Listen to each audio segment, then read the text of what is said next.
Il y a des plantes qui aiment l'homme. Elles adorent pousser dans ces villes sans y avoir été invitées. On les appelle anthropophiles. La pariétaire est l'une de ces humanistes.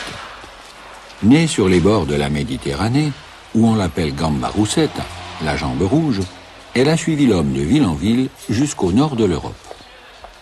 Comme on dit, elle est montée à Paris. Elle y lève la jambe à Montmartre, entre les pavés.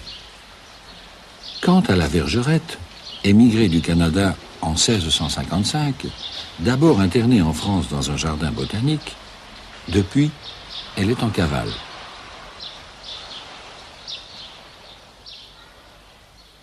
Le Buddleia, venu de Chine, se fait très bien à la vie de Paris, à condition d'habiter les quartiers pas chers. Ici, il a trouvé l'eau courante le long d'une gouttière. De même, le kénopode, dont le nom signifie patte-d'oie, choisit les quartiers tranquilles, sans trop de circulation, pour traverser la rue. Mais le véritable squatter de Paris, c'est l'élante. Il vient des îles Moluques, où son nom signifie « arbre du ciel ».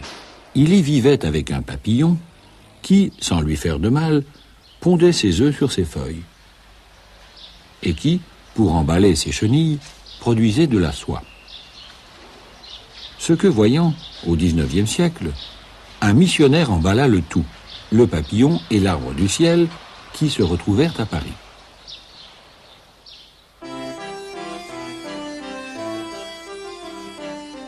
Tout lui étant bon, les avenues comme les terrains vagues, l'élante se fit très vite à la vie parisienne, et le papillon suivit le mouvement. Remarqué pour sa taille et son élégance, il est devenu la coqueluche de Paris.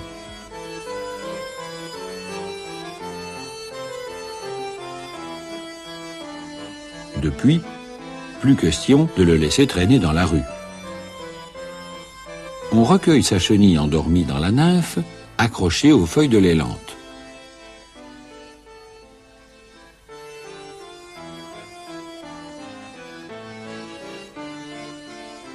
On le fait naître en maternité et aussitôt, on le met dans un bocal de cyanure.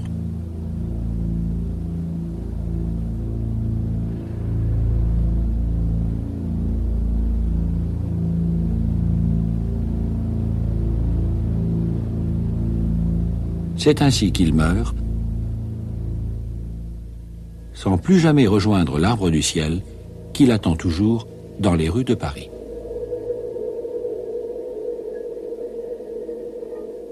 À l'inverse, il y a des plantes qui sont aimées par l'homme. Dans ce cas, il les cultive à ce point qu'il est obligé, par exemple, d'élever des bourdons chargés de transporter leur pollen. Celui-ci est stagiaire, il en perd beaucoup.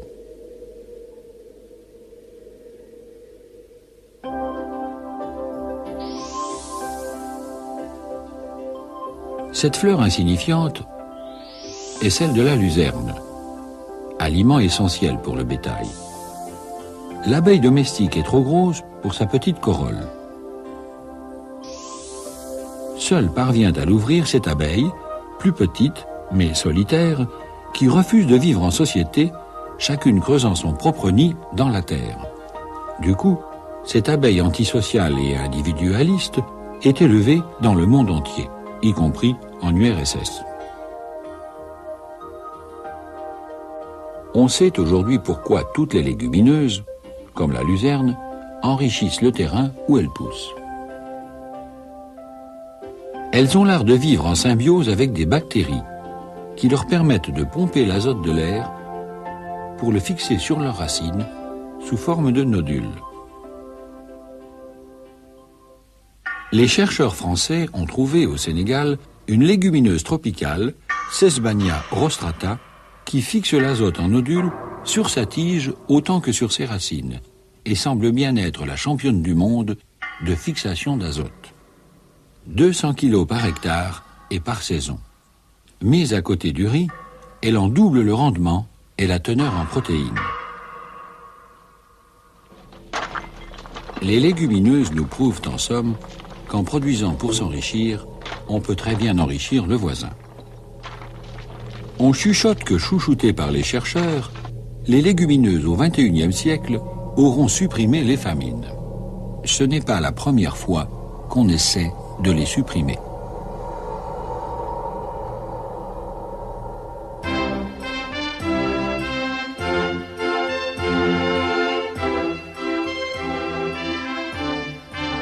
Le roi Louis XVI, un jour, au château de Versailles, arbore à sa boutonnière une fleur insolite et modeste.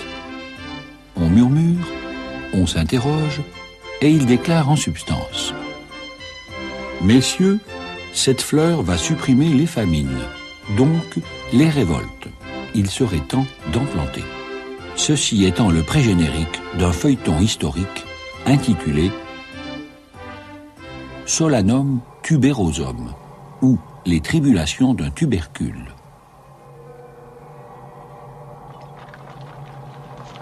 Solanum du latin solari, soulager.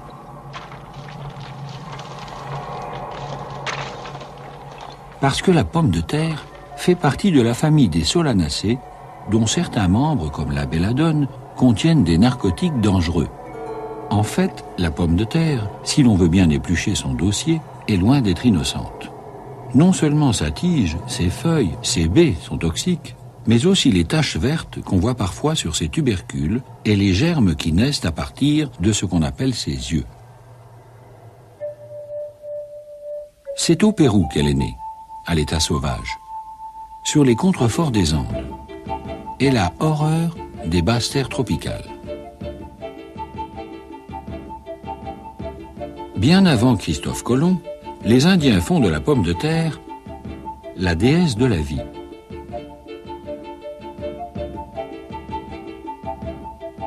On pense que ce sont les moines espagnols qui, les premiers, ont négocié avec les Indiens l'autorisation d'emmener la pomme de terre en tournée.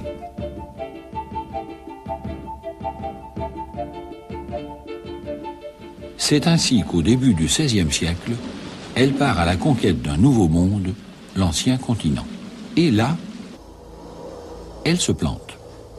Normal pour un début, mais c'est pour être hélas livrée aux cochons. Pendant 2 siècles en Europe, la carrière de la pomme de terre, il faut bien le dire, est enterrée. C'est au XVIIIe siècle, enfin, qu'elle trouve la chance d'une deuxième carrière. En Allemagne, on la donne aux prisonniers. Humble promotion, mais il y a là, comme par hasard, un Français.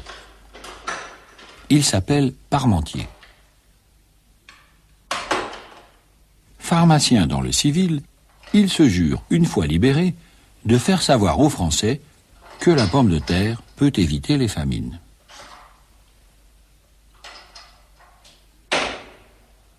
Pour cela, il fait 3 choses. 1. Il en plante à côté de Paris, les faisant garder par des militaires le jour, mais surtout pas la nuit. Ça ne rate pas, on en vole. C'était le but recherché. 2. Il obtient de Louis XVI qu'il porte une fleur de pomme de terre à sa boutonnière, le meilleur emplacement publicitaire qui soit. Pas pour longtemps, il est vrai. 3. Il invite à un grand dîner les vedettes de l'époque et ne leur sert, mais de toutes les façons, y compris en alcool, que de la pomme de terre. Il y a là Franklin, Lavoisier, tout le gratin. La pomme de terre est lancée à Paris et atteint même les couches populaires. La catastrophe se prépare. 60 ans plus tard, 1845, la pomme de terre, devenue la base unique de l'alimentation en Irlande, est attaquée par un mal qui répand la terreur. C'est un champignon dont les filaments plongent dans les nervures des feuilles de la plante pour en puiser la sève.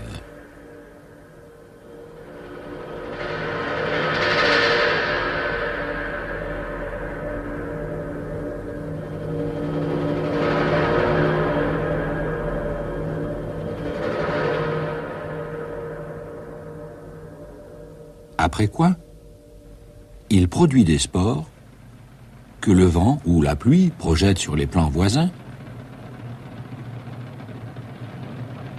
où renaissent d'autres filaments, qui finissent par s'attaquer à toute la plante et à tous les champs de pommes de terre de l'Irlande.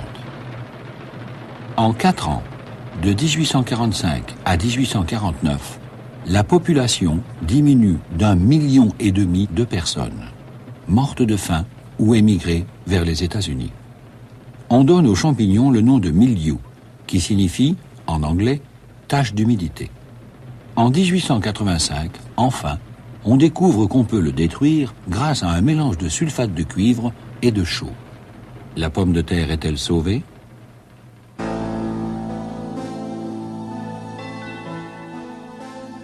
Pas encore, hélas, car la voici convoitée par le bandit du Colorado. La pomme de terre, en effet, avait émigré aux États-Unis bien avant les Irlandais. Or, là, depuis toujours, au Colorado, vivait un sauvage ignoré. Affublé de peintures de guerre, il s'attaquait, de temps à autre, à une solanacée sauvage, dans l'indifférence générale. Quand il voit arriver, vers 1840, avec les colons, cette solanacée civilisatrice, il fait comme les Indiens, il attaque. On l'appelle aussitôt la bête du Colorado, ou le porteur de lance, en grec Doryphore. Il devient la terreur de la pomme de terre.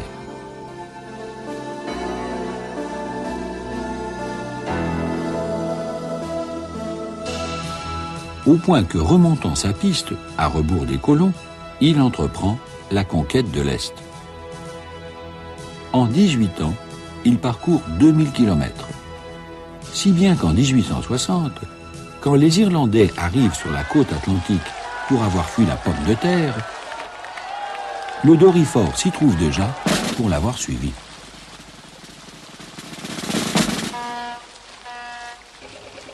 En 1922, il embarque et se retrouve à Bordeaux. 1931, il est aux portes de Paris. 1940, il envahit la Belgique.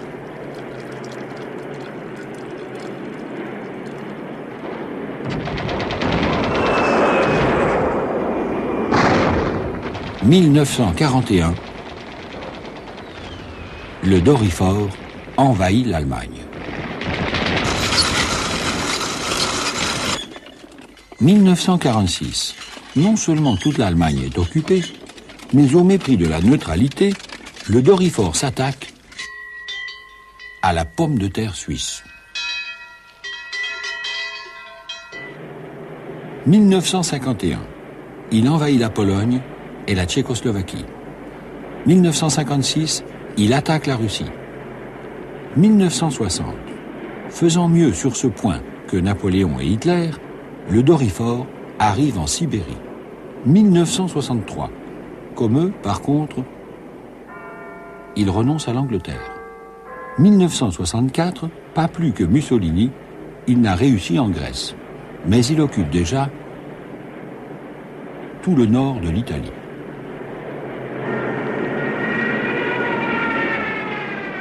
Presque partout en Europe, la pomme de terre est aux abois. Est-ce la fin? Non. Car le bandit du Colorado, quand il vivait chez lui, avait une ennemie. Une punaise. Depuis des temps immémoriaux, elle se planquait sur les solanacées sauvages pour l'attaquer. Apprenant cela, en 1950, les Allemands, très attachés à la pomme de terre, la font venir des États-Unis et l'engagent comme chasseuse de primes. Elle aussi est armée d'une lance, mais munie d'un crochet servant à maintenir la proie. De plus, la lance est creuse, grâce à quoi la punaise injecte au Doryphore, et même à ses bébés, un liquide paralysant. Ensuite, elle en aspire le contenu vivant, comme avec une paille, ne laissant que la boîte. On pense alors, dans les années 60, que la pomme de terre est sauvée. Hélas, la punaise est sudiste et ne supporte pas le froid. Le feuilleton continue dans les années 1980. On en est à la pomme de terre éprouvette. Le plus étrange est que les Indiens du Pérou, qui en avaient fait la déesse de la vie, l'ont complètement laissé tomber. Ils refusent de cuire ce qu'ils ont adoré.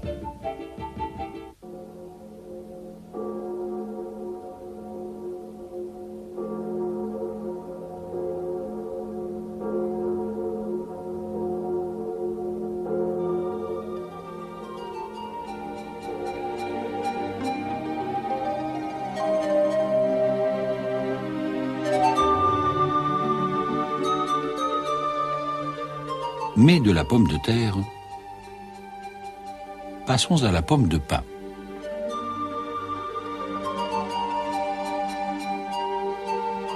Nous sommes dans le nord de la Roumanie. On aime ici tellement le sapin qu'on le fait participer à tout. Tant que l'amour pour le sapin, ou l'épicéa, se traduit par ce folklore, c'est que l'homme le respecte. Il le tient pour un partenaire. Mais quand il commence à en planter partout, parce que les conifères font du bois plus vite que les feuillus, il arrive, pour la pomme de pin, l'équivalent du fléau de la pomme de terre. Le plus terrible est l'IPS, IPS, qu'on appelle aussi typographe ou calcographe, ce qui veut dire graveur de cuivre, à cause des jolies gravures qu'il fait. 4 images par heure.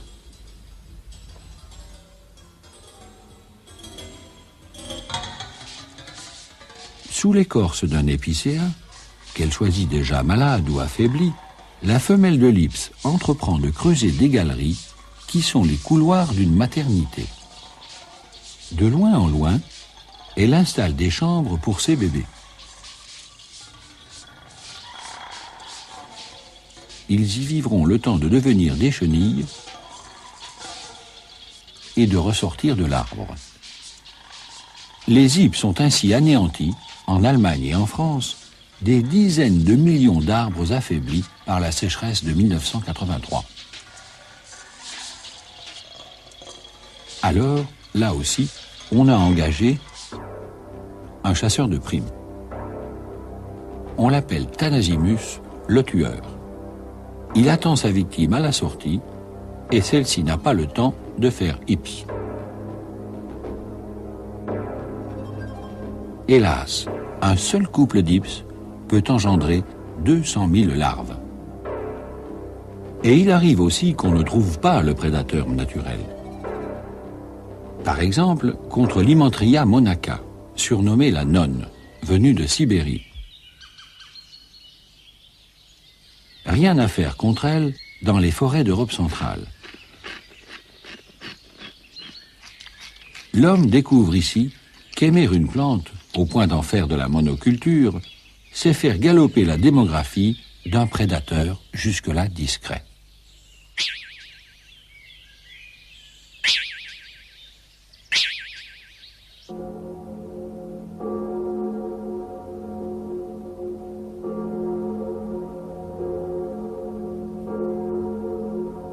L'apprenti sorcier apprenant son métier, l'un des trucs à la mode, en cette fin du XXe siècle, est de trouver, puis d'élever, un insecte qui pond ses œufs dans les œufs ou les chenilles de l'autre. Ainsi, on élève une guêpe capable de repérer, sous la peau des fruits, grâce à un genre de sonar, les œufs de la mouche qui les parasite.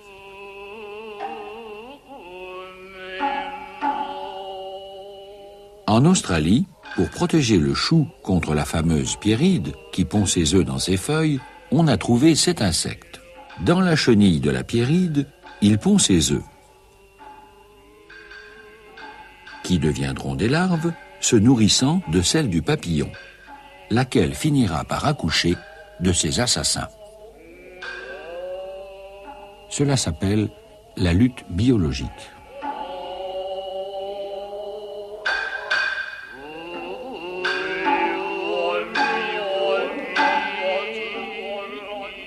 Mais pour finir plus gai, et puisque nous sommes en Australie, voici l'histoire du bousier. Parmi les éboueurs de la nature, auxquels il convient de rendre hommage, figurent les scarabées qu'on appelle coprophages, littéralement mangeurs d'excréments, communément les bousiers. On peut leur décerner la poubelle d'or.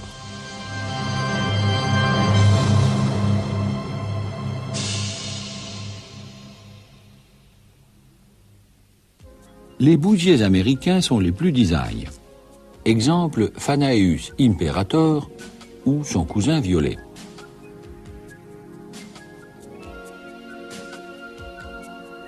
Le plus grand d'entre eux est africain, 40 mm de long, équipé pour le traitement des bouses d'éléphant.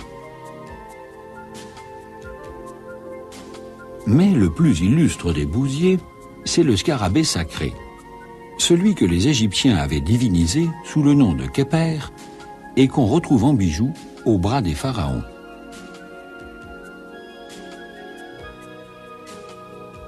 Sa spécialité, confectionner, à partir des bouses de vache, des boulettes plus grosses que lui, qu'il fait rouler jusqu'à un endroit où il les enterrera pour nourrir ses larves.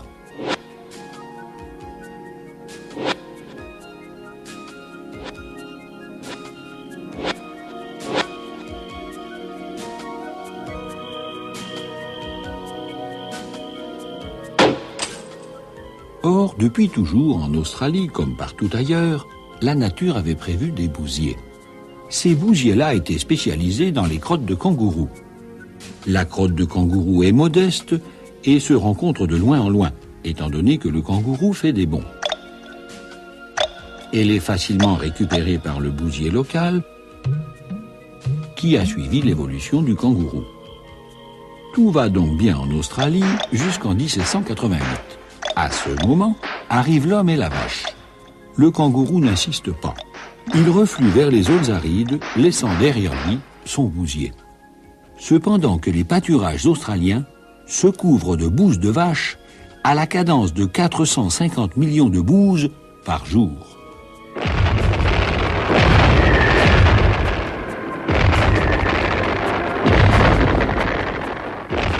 Les bousiers australiens, spécialisés dans la crotte marsupiale, dont le côté parcimonieux leur suffisait amplement, sont débordés, si bien que recouverte, écrasée, l'herbe meurt. En 1978, les autorités australiennes estiment la surface de pâturage perdue sous la bouse de vache à 1 million d'hectares par an. Que faire? À partir de 1960, les Australiens favorisent l'entrée de dizaines d'espèces de bousiers immigrés, africains et européens.